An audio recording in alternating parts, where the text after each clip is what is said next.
Professoras e professores de matemática já fazem trabalhos incríveis em escolas públicas e privadas por todo o país. Realizam atividades investigativas, fazem trabalhos em grupo, aproveitam a tecnologia para a aprendizagem de alunas e alunos. E que tal realizar estudos do meio saindo do ambiente escolar e conhecendo outras realidades? Vamos entender melhor o que é essa metodologia e estudar as suas potencialidades. Vamos juntos?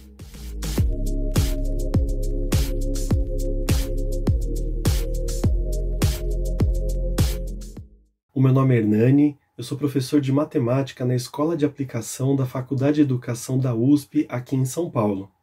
Desde que eu comecei a dar aula, eu participei de diversas saídas de estudos com professoras e professores de diversas disciplinas, inclusive de outras escolas em que dei aula. Mas para além de saídas pontuais, desde 2001 participo de estudos do meio na escola. Mas o que é um estudo do meio? Um estudo do meio é uma atividade em que estudantes deixam o ambiente escolar e passam a vivenciar, observar e estudar um determinado meio, com o objetivo central de ampliar os seus conhecimentos nas áreas ali envolvidas. E para isso, pode ser um estudo em uma outra cidade, entrevistando moradores, conhecendo outras realidades, ou dentro do próprio bairro em que a escola está, a partir de uma problemática a ser investigada. Aproveito para citar que na tese de doutorado da professora doutora Nídia Nassib Pontushka, professora na Faculdade de Educação, que infelizmente nos deixou em 2019, há uma citação de Silvia Magaldi tratando da importância do estudo do meio.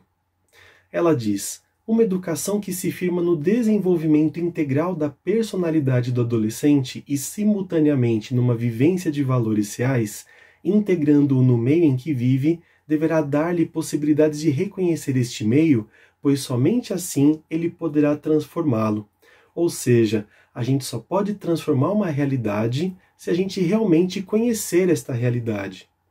O estudo do meio, como técnica e como método, além de possibilitar toda uma bagagem de pesquisa e de treino de observação, também possibilita uma vida aí, um treino em grupo, divisão de responsabilidades, independência pessoal e também relações de amizade.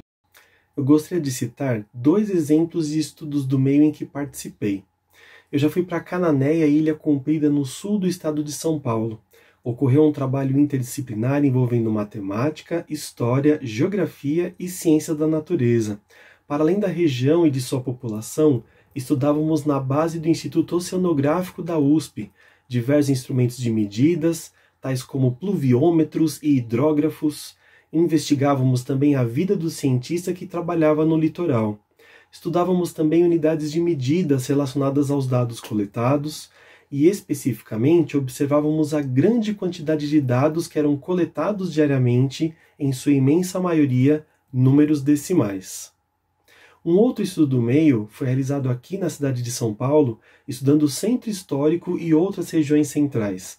Juntamente com geografia, língua portuguesa e história, naquele momento, ao longo desse estudo, utilizamos muita estatística, com levantamento de informações a partir de entrevistas feitas com as pessoas que circulavam ali pelo centro de São Paulo. Dentre muitas perguntas, queríamos saber a quantidade de horas que utilizavam para se deslocar na cidade, a quantidade de horas de trabalho e o nível de satisfação com a cidade referente a diversos temas. Os resultados dessas entrevistas foram fundamentais para estudos de conteúdos específicos em todas as disciplinas envolvidas. Mas como organizar um estudo do meio, que no caso da Escola de Aplicação da FEUSP, acaba por ser um projeto com 1 ano de duração entre pré-campo, trabalho em campo e pós-campo? Os passos para a efetivação de estudo do meio, nós temos, por exemplo, primeiramente, o reconhecimento do espaço geográfico e social a ser estudado, com o levantamento das fontes históricas, com arquivos, fotografias, memória e objetos materiais, a observação informal e sistemática do espaço, e também a definição da problemática a ser estudada após esse primeiro reconhecimento. Esses 2 primeiros passos podem ser invertidos também. A escola tem um projeto, tem um tema, uma problemática a ser discutida para depois buscar um local a ser estudado logo em seguida. Como um terceiro passo para a efetivação do estudo do meio, tem a organização do cronograma a ser seguido, com a identificação de todas as atividades, divisão de trabalho, qual vai ser a coleta e seleção de material e equipamento que precisarão ser utilizados em campo. Com isso, há uma organização do caderno de pesquisa de campo, então o caderno de campo e outros materiais necessários. A organização desse cronograma pode estar presente também nesse caderno de campo e ser tratado com os alunos antes de saída em campo.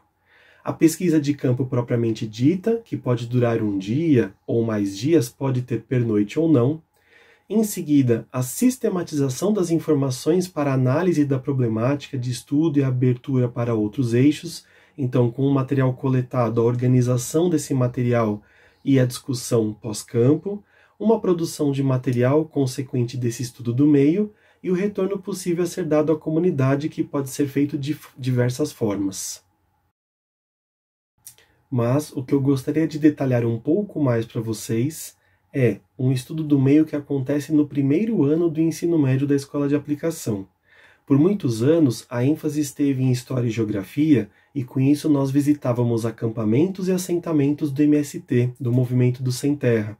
A partir de 2011, o foco passou a estar em Biologia, Matemática e Geografia. Com isso, em 2011 e 2012, visitamos a região do Petar, que é o Parque Estadual Turístico Alto do Ribeira, em São Paulo, e de 2013 a 2016, fizemos esse estudo no Jardim do Instituto de Biociências da USP.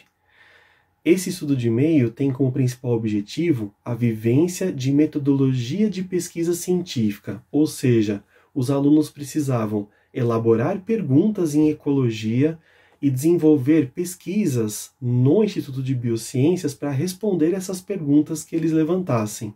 Com isso, nós organizamos essa tabela, que tem as etapas do trabalho, que consistia em encontros, aulas desde o início do ano até o final do ano, e saídas de estudo com os alunos nesse estudo do meio para desenvolver essa atividade, elaborar as perguntas, fazer coleta de materiais e fazer análise de dados. Trouxe algumas das perguntas que os grupos elaboraram e a necessidade da matemática que ocorreu em cada um desses momentos. Então, por exemplo, o grupo B diz: uma planta aquática cresce mais em um lago profundo ou em um lago raso? Para isso, a matemática entrava como ferramenta para medir a profundidade do lago em diferentes locais. Os alunos precisavam descobrir métodos para fazer isso. Como medir também o tamanho de uma planta? Qual será o tamanho da amostra, né? Então, quantas plantas e quantos lagos investigados, né? Então, a matemática entrou como ferramenta para auxiliar os alunos em cada uma das suas pesquisas. Outro exemplo, no grupo C, formado também aí por 5, 6 alunos, árvores grandes impedem outras árvores de nascerem próximas a elas? Então, para além da biologia estudada neste momento, a matemática entrou como ferramenta. Como medir a altura das árvores? Qual será o raio da investigação a partir de cada árvore dessa amostra, né? Quantas árvores irão compor a amostra? O que será considerado como árvore grande e pequena? E o que será considerado outras árvores próximas? Então, as medidas eram fundamentais nesse momento. Como um outro exemplo, o grupo F, a quantidade de serrapilheira, que é aquela quantidade de folhas e restos de árvores que ficam empilhadas, influencia a quantidade e as espécies de herbáceas que nascem, que crescem no solo? Então, para isso, eles deveriam comparar diferentes solos, locais com diferentes quantidades de serrapilheira. Então, eles precisavam definir o que é muito e o que é pouco.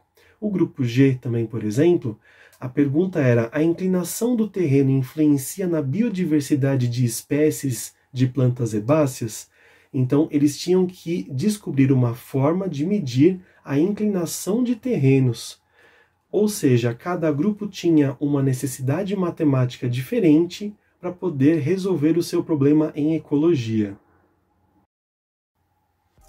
Aproveito para apresentar algumas fotos deste estudo do meio, em diversos anos. Nestas fotos, alunas e alunos estão em campo, desenvolvendo suas pesquisas, buscando respostas para suas mais diversas investigações.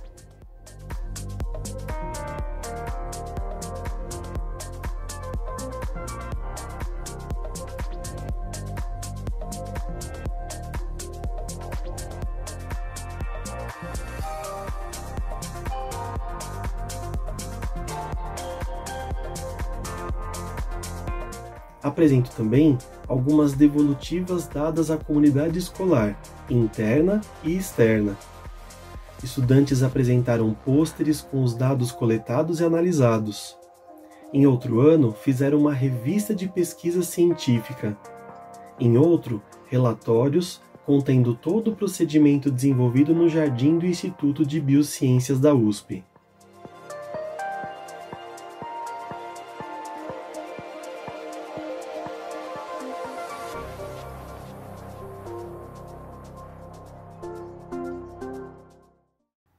Tenho em minhas mãos 2 das 3 obras que eu recomendo para vocês. As 2 primeiras, que são essas, são O Ensino de Geografia no Século XXI, do José William Vicentini, que é o organizador, mas eu recomendo o capítulo 8, que é o Conceito de Estudo do Meio Transforma-se, da professora Nidia Nassib Pontushka, que trata da organização e dos passos de estudo do meio, além da sua metodologia como um todo. O outro é Educação Matemática da Teoria Prática, do professor Ubiratan D'Ambrosio, que é um verdadeiro professor na arte da etnomatemática. Além deles, recomendo o livro Exclusão e Resistência, Educação Matemática e Legitimidade Cultural, da professora Gelsa Nijnik, da Faculdade de Educação da USP. Alunas e alunos sempre trazem os estudos do meio como verdadeiros marcos em seu processo de ensino e aprendizagem. Para além de estarem com seus colegas por vezes em viagens distantes, com o pernoite, aprendendo a conviver de forma mais intensa, também citam o quanto aprendem em matemática e nas outras disciplinas envolvidas. Os retornos que temos são muito bons. A vivência em campo torna o aprendizado ainda maior e mais significativo. Enfim, o estudo do meio é mais uma metodologia possível a ser desenvolvida nas escolas. É mais uma possibilidade de trabalho interdisciplinar, conectando a matemática ao mundo em que vivemos e elevando alunas a alunos a sujeitos verdadeiramente ativos em suas diversas aprendizagens.